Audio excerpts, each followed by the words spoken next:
ஓ, உங்கள் பேர் என்ன? என் பேர் ஷியாம்பிரசாத்னு பேர்.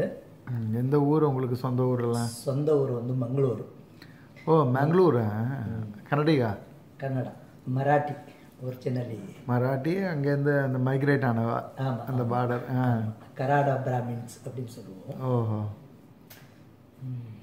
எங்கே படிச்சீங்க நீங்கள் அத்தியாயனம் பண்ணதெல்லாம்? காஞ்சிபுரம் தேனம்பாக்கம். அப்படியா? அப்படின்னா தேனம்பாக்கத்தில் எவ்வளோ வருஷம் இருந்தேன்? தேனம்பாக்கத்தில் 5 வருஷம். இங்கே இருக்கும்போது பெரியவா இருந்தாலும் அங்கே? ஆமாம் ஆமாம். பெரியவா இருந்தா? பெரியவா இருந்தான்னா முதல்ல எங்கேயோ நார்த் இந்தியா டூர் போயிருந்தா. 1979 போனேன்னா எனக்கு அப்போ 9 வயசு. காஞ்சிபுரத்தில் தான் எனக்கு பூனல் போட்டது. ஓஹோ. பெரியப்பா பையன் தான் கூட்டின்னு போனார். சத்யகுமார் பட்டுன்னு திருப்பதியில் இருக்கார் அவர். அவர் தான் என்னை கூட்டின்னு போனார். அவர் தான் பூனல் போட்டு வச்சது. எப்படி நீங்கள் பெங்களூரில் இருந்துட்டு காஞ்சிபுரம் கான்ட்ராக்ட் வந்தது? அது என் பெரியப்பா பையன் அங்கே படிச்சுட்டு இருந்தார். ஓகே. அவர் தான் வந்து என்ன கூட்டின்னு போனார். வேதம் படிக்கவா, ஏன் நல்லா இருக்கும் அப்படிங்கிறதெல்லாம் வேதம்லாம் சொல்லுவா. ஆற்றுல எல்லாம் கேட்டுண்டு எனக்கு ஆற்றுல நிறைய பேர் இருந்தோம். அதனால சரி வேதம் போய் படிக்கலாம், கொஞ்சம் தள்ளி போய் படிக்கலாம், நல்லது நல்லா இருக்கும் அப்படிங்கிறது சொன்னார். அப்புறம் பெரியவா நார்த்து டூர் முடிச்சுட்டு எப்போ வந்தா? அவன் வந்து 84 வந்தா? 82லயோ 83லயோ வந்தா. 82ல் வந்து 84 வந்தா. 83ல பாலபெரிவாளுக்கு பட்டம் கொடுக்குறான். ஆமாம், ஆமாம், பட்டம் கொடுத்துட்டு பாலபெரிவா அங்கேருந்து கர்னூல் போய் அதுக்கப்புறம் தான் சேர்ந்து வந்தா எல்லாரும். சரி. அப்போ நீங்கள் பெரியவாளை தரிசனம் பண்ணியிருக்கீங்களா? அப்போது 80லயோ 81லயோ போயிருக்கோம் நாங்கள். சத்தாரால டூர் போட்டிருந்தான் பெரியவா. அது பெரியவாளை ஃபஸ்ட்டு டைம் வந்து கூட்டின்னு போகிறாரு. இங்கேருந்து வைத்தா மாமா தான் அரேஞ்ச் பண்ணுங்க. அப்படியா? ஆமாம், கிட்டத்தட்ட ஒரு 90 குழந்தைங்க போகணும், பாடசாலை ஸ்டூடெண்ட்ஸு. அப்போது பெரியவாள் ஃபஸ்ட்டு தரிசனம் பண்ணுறச்சே பெரிய ஒரு இன்சிடெண்ட் என்னன்னு கேட்டேன்னா, அதான் பெரியவா எனக்கு தான் சின்ன வயசு, 10 வயசு தான் இருக்கும் எனக்கு. ஃபஸ்ட்டு வருஷம் பாடசாலையில் பண்ணோன்னே தீபாவளிக்கு பட்டாசு கொடுத்தா. பட்டாசு திடீர்னு வெடிக்க தெரியாமல் வெடித்து மூஞ்சில் வெடிச்சிருத்து. அப்படியா? ஆமாம். காஞ்சிபுரம் சாயங்காலம் வெடிச்சிது. மூஞ்செல்லாம் அப்படியே கருத்து போச்சு. உங்களுக்கேவா? ஆமாம், கருத்து போய் காஞ்சிபுரத்தில், சின்ன காஞ்சிபுரத்தில் வெங்குடி ஆஸ்பத்திரி. ஆமாம், வெங்குடி டாக்டர் அண்ணா தம்பி 2 பேர் இருப்பான். ஆமாம், அங்கே தான் கூட்டின்னு போயிட்டு அங்கே என்ன வந்து அட்மிட் பண்ணான். 5 நாள் அங்கே இருந்தேன். பெரியவா அங்கேருந்து பிரசாதம் கொடுத்து அனுப்பிச்சிருக்கா. இந்த மாதிரி ஒரு பையனுக்கு பட்டாசு வெடிச்சிருக்கு அப்படின்னு சொன்ன உடனே மகா பெரியவா அங்கே எதாவது அதில் ஒன்றும் இல்லை, சரியாயிடும் அப்படின்னு சொல்லி அனுப்பிச்சிருக்கா.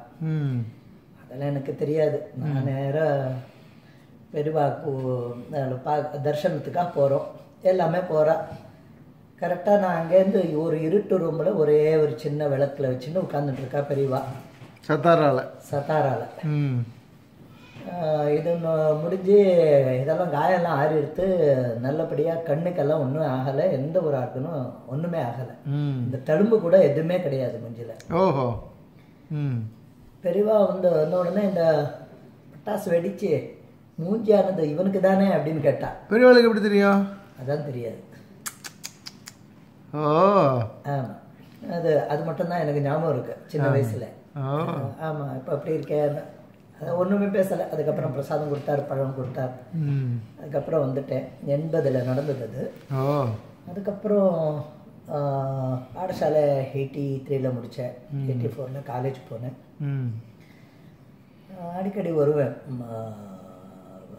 இது காஞ்சிபுரத்தில் பெரியவாளை தரிசனம் பண்ணுறதுக்கு வருவேன். அப்போ ஒரு வாட்டி வர்றச்சே காலேஜுக்கு போகிறதுக்கு முன்னாடியே 14-15 வயசில் இருக்கும்னு நினைக்கிறேன். பெரியவா அந்த அந்த இதில் உட்காந்துட்டு இருந்தான். ஆமாம், அந்த பல்லக்கில் உட்காந்துட்டு இருப்பான். அந்த இப்போ அந்த பெரிய கட்டடம் ஆகிட்டு பக்கத்தில் ஒரு வில்லோ மரம் இருந்தது. அது பக்கத்தில் மாட்டு கொட்டையாக இருந்தது. அது முதல்ல அது பக்கத்தில் உட்காந்துட்டு இருந்தா. யாரோ நார்த் இந்தியாவிலேருந்து தெலுங்கு ரெட்டிஸ் யாரோ 2 பேர் வந்தா. 2 பேர் வந்துட்டு இந்த மாதிரி பெரியவாளுக்கு வந்து இது கொடுத்தா, இவ்வளோ பெரிய கிரீடம் தங்கத்தில் கிரீடம், 2 கிரீடம், அதாவது மகா பெரியவாளுக்கும் ஜெயேந்திரருக்கும் கொடுக்குறா.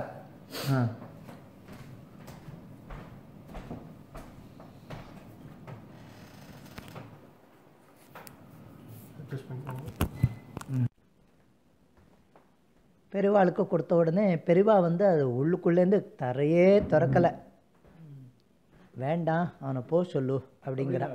ஆமாம், நான் வாங்கிக்க மாட்டேன், எனக்கு வேண்டாம். அவர் கொண்டு வந்தவருடைய மூஞ்சி கூட பார்க்கல. அவர் வந்து ஒரு 1/2 hour ஆச்சு. அவர் நமஸ்காரம் பண்ணுறாரு, ஒரு 5 வாட்டி நமஸ்காரம் பண்ணியிருப்பார். பெரியவா வெளியிலே வரல. அதுக்கப்புறம் வெளியில் வந்தார். இன்னும் அப்படியே உட்காந்துட்டுருக்கா. 2 பேர், ஹஸ்பண்ட் அண்ட் ஒய்ஃபுன்னு நினைக்கிறேன். 2 பேர் உட்காந்துட்டுருக்கா. இல்லை, உங்களுக்காக தான் பண்ணி கொண்டு வந்திருக்கேன் அப்படின்னு சொல்கிறா. இவர் வந்து வேண்டாம், நீ இங்கே வைக்க வேண்டாம், நீ எடுத்துகிட்டு போயிடு அப்படிங்கிறார். என்ன பண்ணுறது, நான் உங்களுக்காக தான் கொண்டு வந்திருக்கேன் அப்படிங்கிறார். இல்லை, திருப்பதி வெங்கடாச்சலபதிக்கு போய் சாத்து, அம்பாளுக்கும் இதுக்கும் சாத்து போகிறோம் அப்படின்னு நீங்கள் அந்த ஆசீர்வாதம் பண்ணுறாரு. அந்த மாதிரி ஒரு பெரிய ஒரு இன்சிடெண்ட்டு, அதை பிரத்யட்சமாக பார்த்தது. அதுக்கப்புறம் எனக்கு ஒரு 18 வயசு இருக்கும். காலேஜிலேருந்து ஒரு வாட்டி வந்திருந்தேன். பெரியவாளுக்கு ரொம்ப நடக்க முடியாது. அப்போ 80 அந்த மாதிரி இருக்கும்னு நினைக்கிறேன். 88 87 ஒரு வாட்டி வந்திருந்தேன். வர்றச்சே ஏகாம்பரநாத கோவில் சுவாமி கோவிலில் ஏதோ ஒரு பிரதட்சணம் பண்ணுறதுக்காக வந்திருந்தோம். பெரியவா நடந்து வந்திருந்தா, அவர் பின்னாடியே நாங்களும் போனோம். எந்த இன்சிடெண்ட்டு தெரியல. திரும்பி வர்றச்சே சாயங்காலம் ஒரு 5:30 மணி 6 மணி இருக்கும். இந்த பெரிய கோபுரம் பக்கத்துலேருந்து ஒருத்தர் வரார். அவர் பாட்டு பெரியவா எதிர்க்க வந்துட்டுருக்கோம், நமக்கு எதிர்க்கலன்னு அவர் கோவில் உள்ளுக்குள்ளே வந்துட்டுருக்கா. நாங்கள் பெரியவாளோட பின்னாடி கோவிலேருந்து வெளியில் மடத்துக்காக வந்துட்டுருக்கோம். வந்துட்டுருக்கிறச்சே இவர் தாண்டி வந்துட்டார். பெரியவாளை கவனிக்கவே இல்லை அந்த ஆசாமி. கொஞ்சம் தள்ளி வந்த உடனே பெரியவா கூப்பிட்டு கேட்குறார், இதோ போகிறான் பாரு, அந்த கிருஷ்ணா டிஸ்ட்ரிக்டானு கேளு அப்படின்னார். அங்கேருந்து யாரோ ஒரு மாமா கூப்பிட்டு எங்கேருந்து வர, கிருஷ்ணா டிஸ்ட்ரிக்டா அப்படின்னு கேட்டார். ஆமான்னு சொல்லிட்டு தெலுங்கில் அவர் தெலுங்குக்காரர். அவர் இந்த பக்கம் வரார், கோவில் தரிசனம் பண்ணுறதுக்காக வரார். மறுபடியும் பெரியவா கேட்குறா, இந்த கிராமமானு கேட்குறார். கிராமமானு கேட்ட உடனே ஆமான்னு சொல்லிட்டு மறுபடியும் அவர் கிளம்பி போகிறாரு. கொஞ்சம் சந்தேகம் வர்றது, கொஞ்சம் திரும்பி கொஞ்சம் முன்னாடி போய்ட்டு மறுபடியும் நிற்கிறார். மகா பெரியவா கேட்குறா, இன்னாருடைய புள்ளியான்னு கேட்குறார். ஆமான்னு சொல்லிவிட்டு அவர் நேர பெரியவாள் பக்கத்தில் வரார். பெரியவா பக்கத்தில் வந்த உடனே பெரியவா எல்லாம் விசாரிக்கிறார், எப்படிப்பா இருக்கேன், உங்கள் கிராமம்லாம் இருக்கே, எப்படி இருக்குன்னு. அவன் ஒன்றும் முழிச்சுட்டு இருக்கான் அந்த சாமி. பெரியவா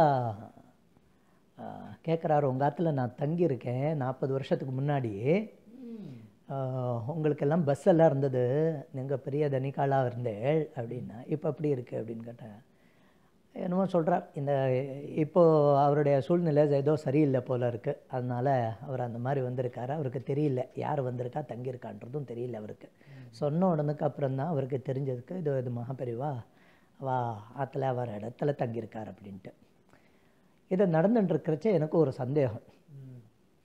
அவர் ஒரு அந்த ரிக்ஷாவில், தள்ளுவண்டி ரிக்ஷாவில் பின்னாடி போயின்னு இருக்காரு. காலில் பார்த்தான்னா 2 பாதுகை இருக்குது. நம்ம செப்பல் போட்டாலே தடுக்கி கீழே விழுந்துருத்தோம், செப்பல் கீழே விழுந்துருத்தோம்னால நாங்கள் மாட்டிக்கிறதுக்கு ரொம்ப கஷ்டப்படுவோம். இருட்டு வேறு, 6:45 இருக்கும் அந்த சமயத்தில், 6:45 இருக்கும். நல்லா இருட்டுற நேரம், கரெக்டாக அது கண்ணுக்கு தெரியல, கீழே என்ன விழுந்தாலும் நமக்கு தெரியாது, நடக்கலாம். அந்த பெரிய இது பக்கத்தில் பெரிய கோபுரத்து பக்கத்தில் ஒரு சந்தில் சின்னதாக ஒரு வழி இருக்குது. அந்த வழியாக தான் வந்துட்டு இருந்தோம். அங்கே ஒரே மணலாக இருந்தது. இந்த மணலில் வர்றச்சே எனக்கு ஒரு திடீர்னு ஒரு சந்தேகம். பெரியவா காலிலேருந்து பாதுகை தவறி விழுந்துருத்தோன்னா என்ன பண்ணுவான் அப்படின்னு ஒரு சந்தேகம். மனசில் எனக்கு ஒரு சந்தேகம். சந்தேகம் ஏற்பட்ட உடனே ரெண்டு செகண்டு கூட இல்லை, 10வது செகண்டு கிட்டத்தட்ட நிறைய பேர் போயின்னு இருக்கோம் பின்னாடி. பெரியவா கூட நடக்கவே பண்ண முடியாது. நாங்கள் ஓடின்னு தான் போனோம். தட ஓடின்னு இருக்கா. யாருக்கும் தெரியல. என் கண்ணுக்கு மட்டும் கால்லேருந்து தவறி எடுத்தோம், பாதுகை தவறி எடுத்தோம் வலது காலில். 10 அடி தூரத்துலேருந்து பார்த்துட்டுருக்கேன். ஒருத்தரும் கவனிக்கலை. ஆனால் பெரியவா நடந்துட்டுருக்கா. அவர் காலால் தட்டி தட்டி தட்டி தட்டி தட்டி தட்டி நடந்துட்டுருக்கா. கிட்டத்தட்ட ஒரு 10-15 அடி தட்டியிருப்பாள். தட்டிண்டு ஏன்னா இது வண்டியும் நிறுத்தலை, வண்டியை நிறுத்த சொல்லுவாளோ அதான் அப்படின்னு நான் நினச்சிட்டு இருக்கேன். உடனே ஒன்றுமே தெரியல, கண்ணுக்கு எப்படி நடந்ததுன்னு தெரில. ரெண்டாவது பார்த்தான்னா காலில் அப்படியே இருக்குது. பாதுக்கு காலில் அப்படியே வந்துருத்தோம். யாரும் பார்க்கல, வண்டியும் நிறுத்தலை, ஸ்லோவும் ஆகலை. அவர் அதே ஃபாஸ்ட்டில் நடந்துட்டுருக்காரு. அதே ஃபாஸ்ட்டில் நானும் பின்னாடி போயின்னு. அது ஒரு எனக்கு பிரத்யக்ஷமாக ஏற்பட்ட ஒரு பெரிய ஒரு சந்தேகத்தை உடனே தீர்த்திருக்கார். அந்த மாதிரி பெரியவாருடைய ஒரு வைபவன்றது மறக்கவே முடியாது. அதெல்லாம் நிறைய பேர் நிறைய கேட்டிருக்கேன். அன்றைக்கி ஆனால் பிரத்யக்ஷமாக நடந்தது பார்த்தானதாக பெரிய ஒரு விஷயம். நீங்கள் சொல்கிற மாதிரி நம்மெல்லாம் செருப்பை கயட்டி போடுறதுக்கு ஒரு பெரிய சர்க்கஸ் பண்ண வேண்டியிருக்கு. ஆமாம், பார்த்தாலே தெரியாது. ஆமாம், பாதுகை போடுறதும் தெரியாது, கட்டுறதும் தெரியாது. இது நீங்கள் சொல்கிறது இன்னும் அபூர்வமாக இருக்குது. ஆமாம் ஆமாம், அதுவும் இருட்டில் அந்த நேரத்தில் அந்த ஃபாஸ்ட்டில் நடக்கிறச்ச அதுவும் அதுவும் மணல் ஃபுல்லாக மணலில் சாதாரண நடக்கவே முடியாது. அது அந்த பாதுகை எப்படி போட்டார், என்ன சமாச்சாரம் ஒன்றும் தெரியல. அவர் கீழே பார்க்கவும் இல்லை, ஒன்றுமே பண்ணலை. அவரே மேலே பார்த்துட்டு இருக்கார். வண்டி அதே ஃபாஸ்ட்டில் போயிட்டுருக்கு, யாரும் பார்க்கல, போட்டிருக்கார்.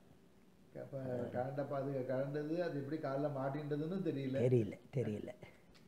இன்றைக்கும் அப்படியே கண்ணில் நிற்கிறது பெரியவாளோட அந்த ஒரு வைபவம். நீங்கள் இங்கே அமெரிக்காவுக்கு எவ்வளோ வருஷம் ஆகுது? நான் ஒரு 7 வருஷம் ஆச்சு. 7 வருஷம் ஆகிடுதா?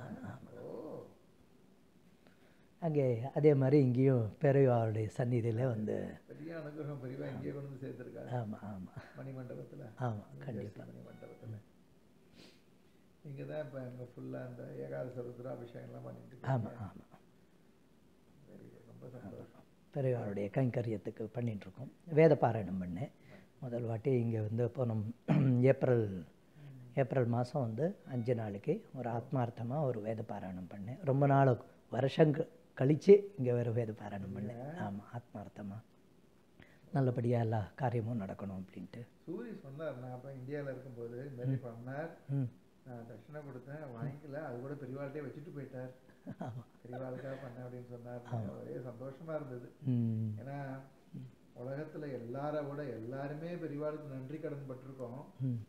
இருந்தாலும் வைதிகாலாக இருக்கிறவா இன்னைக்கு இப்படி ஒரு ஸ்திதியில் இருக்கான்னா அது பெரியவாளுடைய தப்பு. ஆமாம் முடிவு பண்ணியிருக்காங்க அந்த வேதத்தை காப்பாற்றணுங்கிறதுக்காக.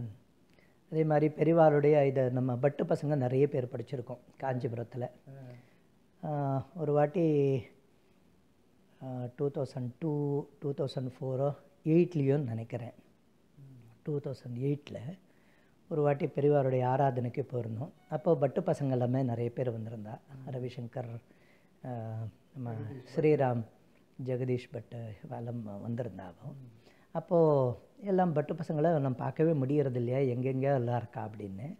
அப்போது நான் ஸ்ரீராம் பட்டுக்கிட்டே சொன்னேன், இந்த மாதிரி மகா பெரியவாருடைய ஆராதனைக்கு மறுநாள் நம்மளுடைய இது ஒன்று ஆரம்பிக்கலாம், பாதுகா பூஜை. அப்போ ஆரம்பித்தான்னா எல்லாரையுமே பார்க்கலாம் அப்படிங்கிற மாதிரி சொல்லியிருந்தேன். அதுக்கப்புறம் தான் மகா பெரியவருடைய ஆராதனைக்கு மறுநாள் பட்டு பசங்களுடைய ஒரு பாதுகா பூஜை காஞ்சிபுரத்தில் நடந்துட்டுருக்கு. ஆமாம், அதில் முடிஞ்சவா பட்டு பசங்க கலந்துட்டுருக்கா. நாளைக்கு மறுநாளைக்கு பட்டு பசங்கள்லாம் இருப்பாங்க. அங்கே ரவிசங்கர் பட்டு எல்லாமே வருவாள். அந்த மாதிரி ஒரு பெரியவாள் நமக்கு எவ்வளோ பண்ணியிருக்கா. நம்ம அதை வச்சுன்னு இன்றைக்கி ஜீவன விருத்தியை நடத்தின்னு இருக்கோம். ஒரு பெரியவாளுக்காக ஒரு நம்மளுடைய ஒரு சேவை, ஒரு நமஸ்காரம், ஒரு நன்றி, இதெல்லாமே அந்த மாதிரி பண்ணிகிட்டு இருக்கோம். ரொம்ப சந்தோஷம். ஓகே, ரொம்ப சந்தோஷம். தேங்க்யூ. நமஸ்காரம்.